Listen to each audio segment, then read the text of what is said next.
శ్రీమాత్రే నమ. జయ గురు దత్తాత్రేయ నమ. ఈ వీడియోలో మనం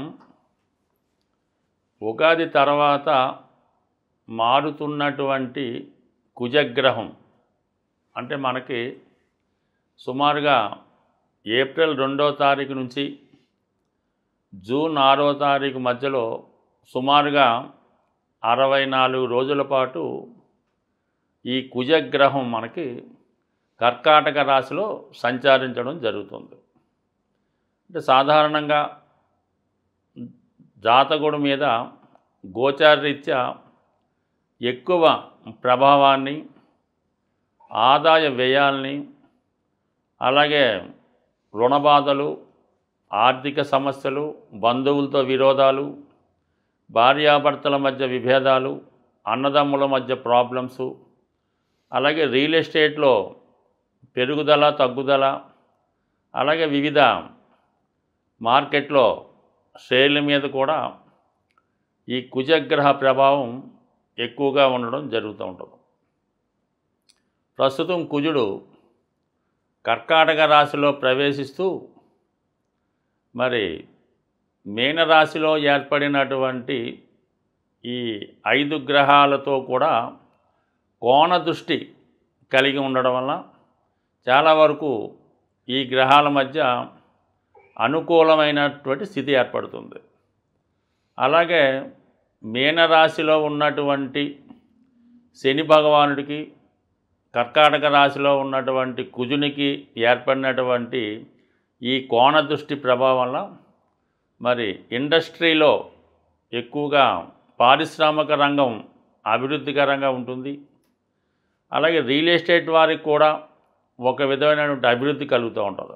దానికి అదనంగా ఈ కుజుడు వృషభ రాశిలో ఉన్నటువంటి గురువుతో అర్ధకోణ దృష్టి కలగడం, అదే శుక్రుడితో కోణ దృష్టి కలిగి ఉండడం, ఇవన్నీ కూడా ఈ రాబోయే ఉగాది తర్వాత ఏప్రిల్ 3వ తారీఖు నుంచి జూన్ 6వ మధ్యలో ఈ సుమారుగా ఈ 64 రోజుల్లో ఎక్కువగా గృహ పరిశ్రమలు, ఇండస్ట్రీసు, రియల్ ఎస్టేట్ రంగం చాలా అనుకూలంగా ఉంటుంది.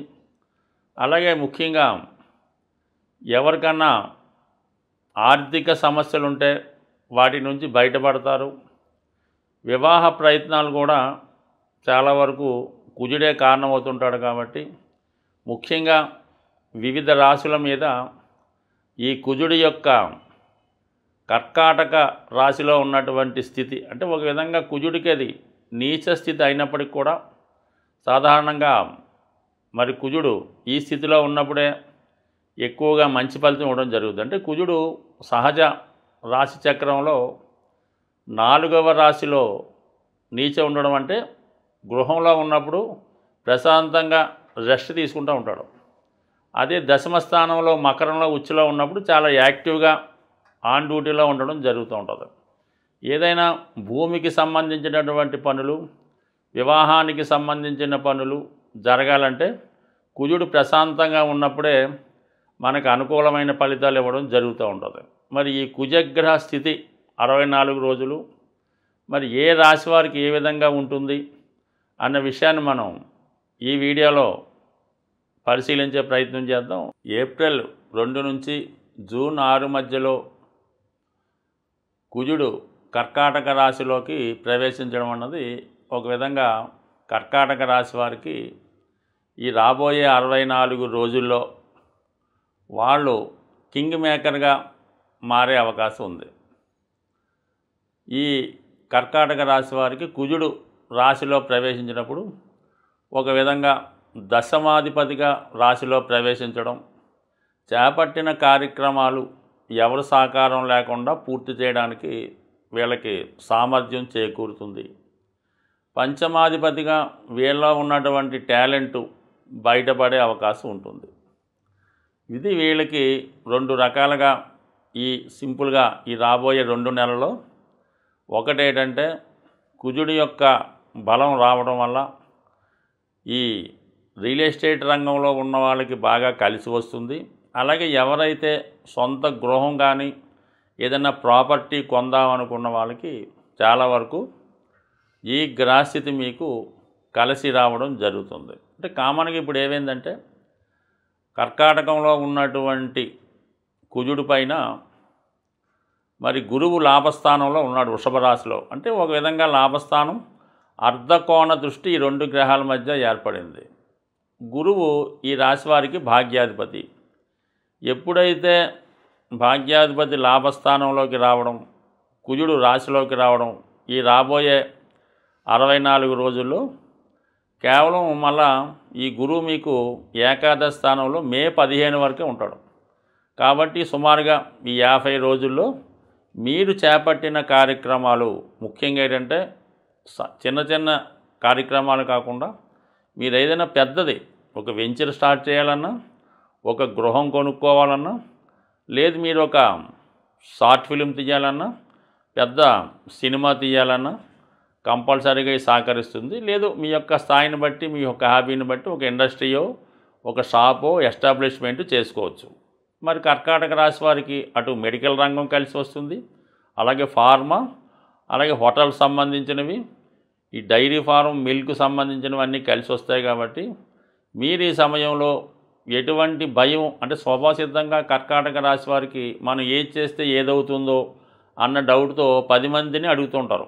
ఈ 10 మందిని అడిగే టైంలో వీడి యొక్క ఐడియా ఏదో ఉంటుంది, అది వేరే వాడు చెప్పి ఎలా ఉంటుంది అని అడిగితే వాడు స్టార్ట్ చేసుకొని ఇది వద్దులేరా నీకు బాగోదని చెప్తూ ఉంటారు. అందువల్ల ఈ సమయంలో మీకు 100% మీకు ఏది మీ మనసుకి కరెక్ట్ అనిపించింది, మనం చేయగలం అనుకుంటే 100% మీరు స్టార్ట్ చేసుకోండి, మీకు బ్రహ్మాండంగా కలిసి వస్తుంది.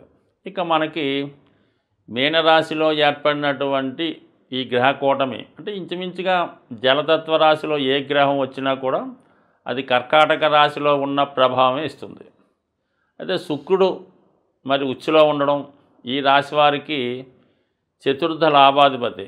అందువల్ల ఏంటి ఇల్లు ఎక్కువగా ఏంటంటే స్థిరాస్తి ఏర్పరచుకోవడానికి శుక్రుడు ఉచ్చులో ఉంటూ కుజుడితో ఏర్పడినటువంటి కోణ దృష్టి, ఇది మీకు పోగొట్టుకున్నటువంటి స్థిరాస్తి సంపాదించుకోవచ్చు. లేదంటే ఏదైనా పరిచయం, స్నేహం, అభిమానం, ప్రేమ ఏదైనా ఉంటే వాళ్ళు ఏదో కారణం వల్ల మిస్ అయ్యిండి ఏదో విడిపోయి ఉంటే తిరిగి మళ్ళా మీరు వాళ్ళని కలుసుకొని పరస్పరం ఒక అండర్స్టాండింగ్ రానకు కూడా ఈ శుక్రుడు మీకు సహకరించే అవకాశం ఉన్నది.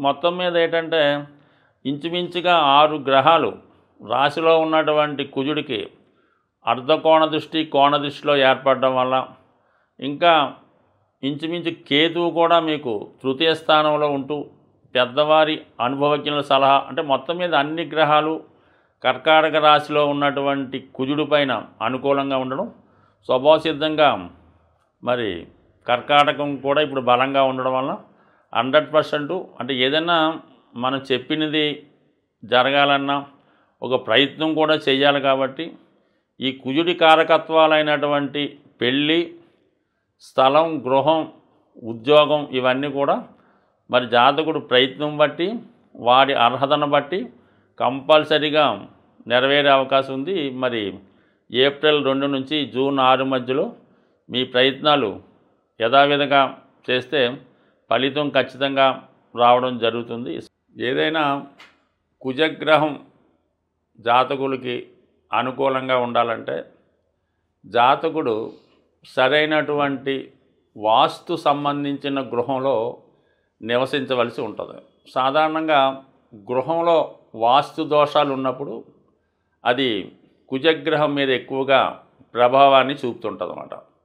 సాధారణంగా ఒక గృహంలో ఆగ్నేయ దోషం ఉండడం వల్ల ఏంటంటే భార్యాభర్తల మధ్య విభేదాలు, భర్తకి బలహీనతలు, వ్యసనాలు, అలాగే వాయువు దోషం ఉండడం వల్ల రుణాలు నుంచి బయటపడకపోవడం, పిల్లల పెళ్ళిళ్ళు ఆలస్యం అవడం జరుగుతుంది.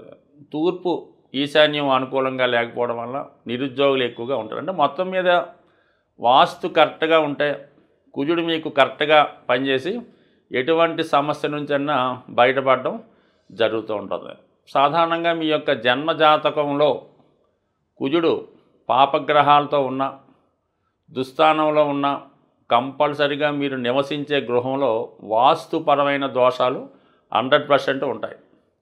సో దక్షిణ దిక్కు మొత్తం కూడా కుజుని యొక్క ప్రభావం ఎక్కువగా ఉంటుంది. అందుకే చాలామంది దక్షిణ ఫేసింగ్ గృహం అంటే ఇబ్బంది పడుతూ ఉంటారు.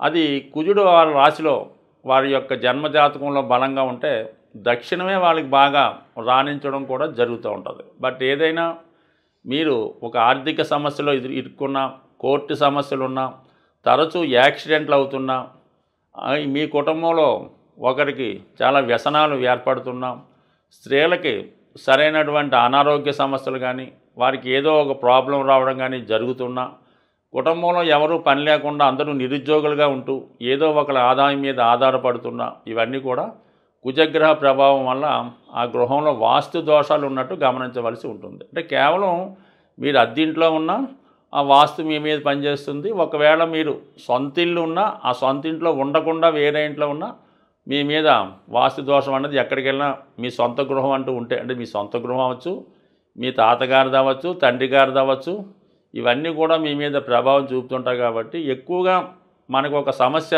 2-3 సంవత్సరాలైనా పరిష్కారం అవడం లేదు. ఎంత ప్రయత్నం చేసినా దాని నుంచి బయటపడలేకపోతున్నాం. గ్రహాలు మారినా, దశలు మారినా అదే సమస్య ఉందంటే కంపల్సరీగా మీరు నివసిస్తున్నటువంటి గృహంలో వాస్తు దోషం ఉన్నట్టుగా భావించి దాన్ని ఏదో విధంగా సరి చేసుకుంటూ కుజగ్రహ అనుగ్రహం కోసం సుబ్రహ్మణ్య స్వామి ఆరాధన, అలాగే హనుమాన్ ఆరాధన కంపల్సరిగా ప్రతి మంగళవారం మీ ఇష్టదైవాన్ని ఆరాధించడం వల్ల, మంగళవారం నియమంగా ఉండడం వల్ల టెంపరీగా మీ ఉన్నటువంటి వాస్తు దోషాలు పరిహారం అవుతాయి. అలాగే ఈ రుణ సమస్యలు, భార్యాభర్తల మధ్య విభేదాలు, నిరుద్యోగ సమస్యలు కూడా చాలా వరకు ఈ సుబ్రహ్మణ్య స్వామిని కానీ, హనుమాన్ కానీ ఆరాధించడం వల్ల పరిహారం అవుతాయి. బట్ ఏదైనా శాశ్వత పరిహారం మాత్రం కంపల్సరీగా ఒక 2-3 సంవత్సరాలుగా ఒకే సమస్య మిమ్మల్ని వేధిస్తుంటే మీ గృహాన్ని కూడా సరి చేసుకుంటే కేవలం మీరు త్వరలోనే ఆ సమస్యలు సాల్వ్ అవడం అనుభవరీత్యా కనబడుతుంది. స్వస్తి.